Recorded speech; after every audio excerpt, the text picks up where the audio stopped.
xafladda qalin jabinta madrasada Raxma waxaa si heersare loogu qabtay hoolka Malabar Community Center ee magaalada Port Elizabeth. xafladda qalin jabinta ardayda madrasada Raxma xafladan qiimaha badan oo ay soo qabanqaabisay majliska albayaan ayaa lagu maamuusay ardayda dhameysatay Quraanka Kariimka kuwaas oo muujiyay dadaal iyo samir. ardaydan qalin jabisay waxay isugu jireen 27 gabdhood iyo 15 wiil. sidoo kalena waxaa la guddoonsiiyay shahaadooyinka qalin jabinta halka hal wiil oo arday ah si gaar ah loogu maamuusay shahaado xifdin ah taasoo lagu dhiirigelinayay dadaalkiisa xifdinta Quraanka Kariimka. waxaynu leenahay dhammaan hambalyo ardayda qalin jabisay waalidiinta macallimiinta iyo maamulka kaalinta weyn ka qaatay barbaarinta iyo barashada Quraanka Kariimka ee ardayda. Allah uga dhigay cilmigooda mid anfaca kana yeela kuwa ku dhaqma Quraanka Kariimka ah. القرآن رباني وعلى في الورى شاني. القرآن رباني وعلى في الورى شاني. أنا القرآن أدبني أنا القرآن نقاني. أنا القرآن أدبني أنا القرآن نقاني. أنا القرآن يسري في شراييني ووجداني.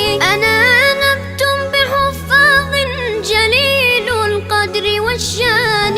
لهم نور يعانقهم يضاهي شمس أزماني. نجوم في هدايتهم منار لكل حيران.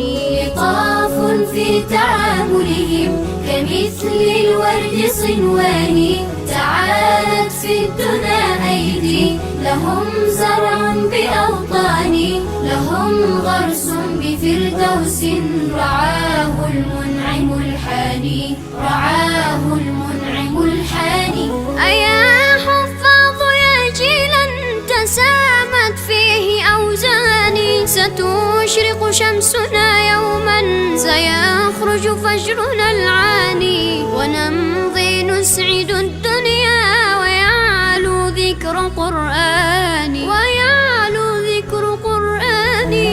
أنا القرآن رباني وعلى في الورى شاني. أنا القرآن رباني وعلى في الورى شاني. أنا القرآن أدبني أنا القرآن نقاني. أنا القرآن أدبني أنا القرآن نقاني. أنا القرآن رباني وعلى في الورى شاني. أنا القرآن رباني وعلى في الورى شاني.